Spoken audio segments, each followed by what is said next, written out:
Hello friends, welcome back to your YouTube channel Entech computer education. आज की इस video में मैं आपको बताने वाली हूँ GST calculation in tally prime and setting of GST, ताकि जब भी आप टैली में कोई एंट्री करो तो जीएसटी ऑटोमेटिक कैलकुलेट होकर आ जाए एंड जीएसटी रिटर्न फाइलिंग के बारे में। तो वीडियो पर एंड तक बने रहना, क्योंकि मैं इस वीडियो में आपको स्टेप बाय स्टेप बताने वाली हूँ। वीडियो स्टार्ट करने से पहले अगर आप चैनल पर नए हो तो चैनल को सब्सक्राइब कर लेना, ताकि ऐसी ही और वीडियो का नोटिफिकेशन आपको सबसे पहले मिले। तो स्टार्ट करते हैं। सबसे पहले आपको कंपनी क्रिएट करनी है। कंपनी क्रिएट करने के लिए आपको ऑल्ट F3 प्रेस करना है एंड कंपनी क्रिएट कर लेनी है। क्रिएट कंपनी पर आपको एंटर करना है एंड यहाँ से आप कंपनी क्रिएट कर सकते हो। कंपनी का नाम आपको कुछ भी रख देना है, ABC company. Enter. Mailing name आपको सेम रखना है। नेक्स्ट एड्रेस आपको फिल कर देना है यहाँ। Enter enter. स्टेट आपको चेंज कर लेना है। एंटर एंटर एंटर एंटर करते हुए आपको इसे सेव कर लेना है। यहाँ पर आपकी कंपनी क्रिएट हो गई है। यहाँ पर आपको एंटर करना है। एंटर एंटर एंड अगर जीएसटी इनेबल नहीं है तो enable goods and services tax में आपको यस कर देना है।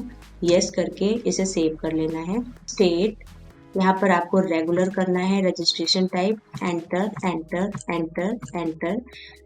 Set alter GST rate details आपको यहाँ पर यस कर देना है एंड एंटर। यहाँ पर डिस्क्रिप्शन आपको डालना है। एंटर। HSN कोड अगर आपके पास है तो यहाँ पर आप फिल कर सकते हो। नेक्स्ट टैक्सेबिलिटी में आपको टैक्सेबल कर देना है। एंटर। यहाँ पर अगर आपको टैक्स टाइप अलग अलग नहीं दिख रहे हैं तो आपको F12 प्रेस करना है एंड यहाँ से सेटिंग चेंज कर देनी है। Yes, no, no and so all GST tax type में आपको यस करके एंटर करके सेव कर लेना है। फिर आपको यहाँ पर सारे ही टैक्स सेपरेट दिखने लगेंगे। यहाँ पर आपको 18% एंटर, ये ऑटोमेटिक आ जाएगा 9 and 9% central tax and state tax. Enter करते हुए आपको आगे बढ़ जाना है। एंटर एंटर एंड एंटर करके कंट्रोल A करके आपको इसको सेव कर लेना है एंड एंटर। यस, ये आपकी कंपनी क्रिएट हो गई। अब आप यहाँ पर देख सकते हो कि ABC कंपनी आपकी क्रिएट हो गई है। कंपनी क्रिएट करने के बाद अब आपको क्रिएट करना है stock group, stock item and ledger. तो आपको क्रिएट पर एंटर कर देना है और यहाँ से आप स्टॉक ग्रुप पर जाना है एंड एंटर करके यहाँ से स्टॉक ग्रुप क्रिएट कर लेना है। नेम आपको दे देना है ग्रुप का नेम। नेम में आपको देना है फर्नीचर। एंटर एंटर एंटर, यहाँ प्राइमरी। एंटर एंटर एंड इसे सेव कर लेना है। ये आपका ग्रुप क्रिएट हो गया। आपको एस्केप करना है और यहाँ से बाहर आ जाना है। अब आपको क्रिएट करना है यहाँ पर स्टॉक आइटम। स्टॉक आइटम पर आपको आना है एंड एंटर कर देना है। यहाँ से स्टॉक आइटम क्रिएट कर लेते हैं। स्टॉक आइटम में आपको आइटम नेम देना है। अगर आपका फर्नीचर का बिजनेस है तो फर्नीचर से रिलेटेड ही आपका स्टॉक आइटम भी होगा, लाइक चेयर। एंटर। अंडर आएगा ये फर्नीचर एंड यूनिट्स अगर आपकी नहीं बनी है तो आपको यहाँ से क्रिएट कर लेना है। सिंबल में आपको देना है पीसेस। फॉर्मल नेम आपको ब्लैंक रहने देना है एंड पीसेस सेलेक्ट कर लेना है एंड एंटर करके इसे सेव कर लेना है।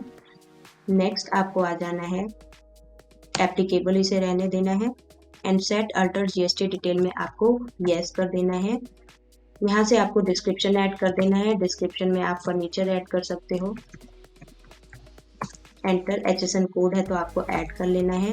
कैलकुलेशन में आपको ऑन वैल्यू रखना है। टैक्सेबिलिटी आपको टैक्सेबल रखना है एंड इंटीग्रेटेड टैक्स आपको 18% कर देना है। ये 99 ऑटोमेटिक आ जाएगा। एंटर करते हुए आपको इसे सेव कर लेना है। यहाँ से आपको गुड सेलेक्ट करना है एंड कंट्रोल A करके इसे सेव कर लेना है। आपका यहाँ से आइटम क्रिएट हो गया है। अब हम बना लेते हैं लेज़र। आपको स्केप करना है एंड यस करके यहाँ से बाहर निकल जाना है। अब लेज़र क्रिएट करने के लिए आपको लेज़र ऑप्शन पर आना है एंड एंटर करना है। यहाँ से आप लेज़र क्रिएट कर सकते हो। लेज़र हम बना लेते हैं परचेज एंड सेल का। तो पहले हम बनाते हैं परचेज का लेज़र। तो नेम आपको रखना है परचेज। एंटर। यह आता है परचेज अकाउंट में, purchase account and ledger type आपको नॉट एप्लीकेबल रहने देना है। एंड जीएसटी एप्लीकेबल आपको एप्लीकेबल रहने देना है, जीएसटी अल्टर नो रहने देना है, एंड टाइप ऑफ सप्लाई आपको कर देना है गुड्स, एंड एंटर करके इसे सेव कर लेना है। ये आपका परचेज का लेजर क्रिएट हो गया है। नेक्स्ट अब हम क्रिएट करते हैं इनपुट सीजीएसटी का। इनपुट सीजीएसटी एंटर एंटर, ये आता है ड्यूटीज एंड टैक्सेस में, तो आपको इसे सेलेक्ट कर लेना है। एंड यहाँ पर type of duty and tax में आपको कर देना है जीएसटी एंड एंटर। सीजीएसटी मैंने टाइप किया है इनपुट सीजीएसटी, तो आपको सेंट्रल टैक्स सेलेक्ट कर लेना है और यहाँ दे देना है 9%। एंटर एंटर करके आपको सेव करके आगे बढ़ जाना है। अभी बनाया था इनपुट सीजीएसटी का, अब क्रिएट करेंगे इनपुट एसजीएसटी का। इनपुट एसजीएसटी एंटर, ये भी आएगा आपका ड्यूटीज एंड टैक्सेस में, यहाँ पर आपका आएगा जीएसटी एंड एसजीएसटी है तो आपको स्टेट सेलेक्ट करना है 9%। एंटर एंड 9% ऐड करके आगे बढ़ के इसे सेव कर लेना है। सेव करने के बाद ये आपका परचेज का लेजर बन गया है। अब आपको बनाना है सेल का लेजर, तो सेल का भी लेजर बना लेते हैं। सेल एंटर, ये सेल अकाउंट में आएगा, आपको सेलेक्ट कर लेना है। एंड लेजर टाइप आपको नॉट एप्लीकेबल रहने देना है, not applicable. And type of supply आपको गुड सेलेक्ट कर लेना है एंड इसे कंट्रोल ए करके सेव कर लेना है। नेक्स्ट आ जाता है आउटपुट सीजीएसटी। आउटपुट सीजीएसटी आता है ड्यूटीज एंड टैक्सेस के अंदर, तो आपको सेलेक्ट कर लेना है एंड यहाँ पर जीएसटी सेलेक्ट करना है। एंड सीजीएसटी है तो आपको सेंट्रल टैक्स सेलेक्ट कर रहने देना है, 9% कर देना है एंड इसे सेव करके आगे बढ़ जाना है। अब आपको लेजर बनाना है आउटपुट एसजीएसटी।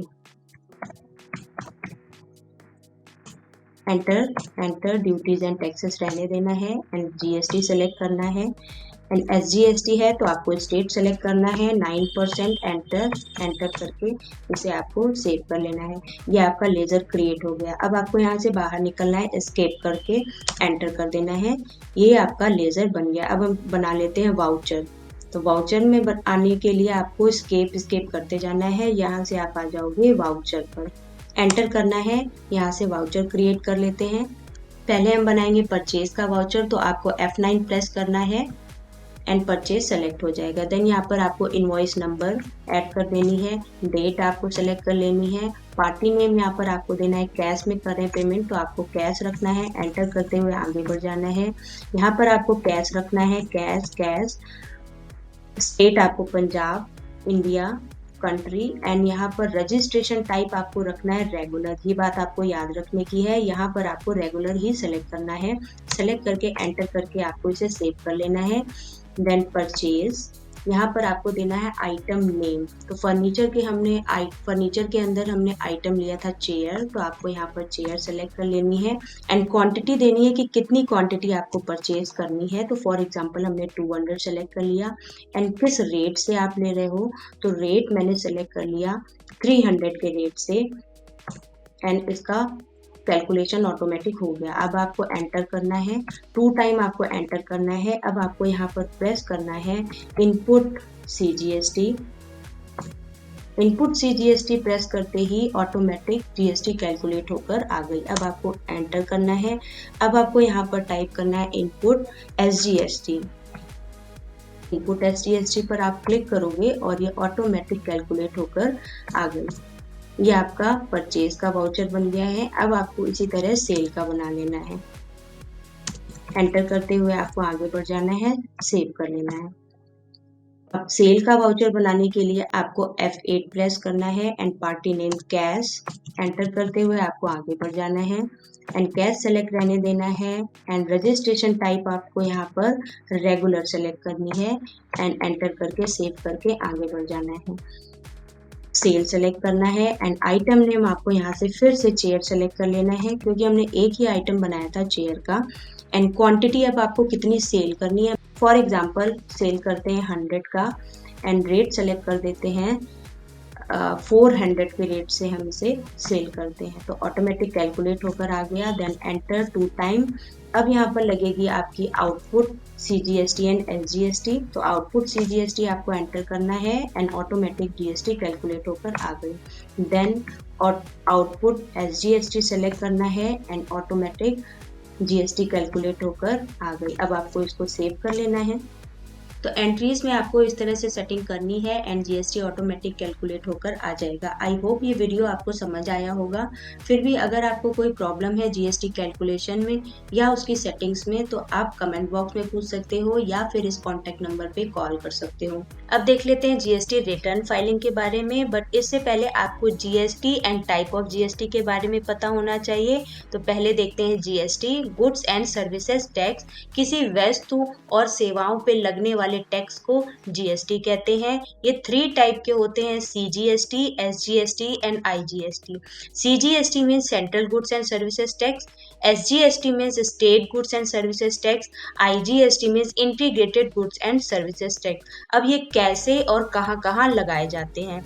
फॉर एग्जाम्पल, अगर कोई गुड्स आपने परचेज किया है 18% की GST पर, तो वो गुड्स आपने सेम स्टेट से परचेज किया है एंड उस पर टैक्स लगेगा CGST एंड SGST। CGST 9% जो सेंट्रल गवर्नमेंट को जाएगा एंड SGST 9% जो स्टेट गवर्नमेंट को जाएगा। सेम इसी तरह अगर कोई गुड्स आपने इंटर स्टेट परचेज किया है तो उस पर 18% की IGST लगेगी जो सीधा सेंट्रल गवर्नमेंट को जाता है। ये तो हो गया GST। अब देख लेते हैं GST रिटर्न के बारे में। ये भी 3 टाइप्स के होते हैं, GST R1, GST R2 and GST R3 भी। अब ये GST R1 क्या होता है?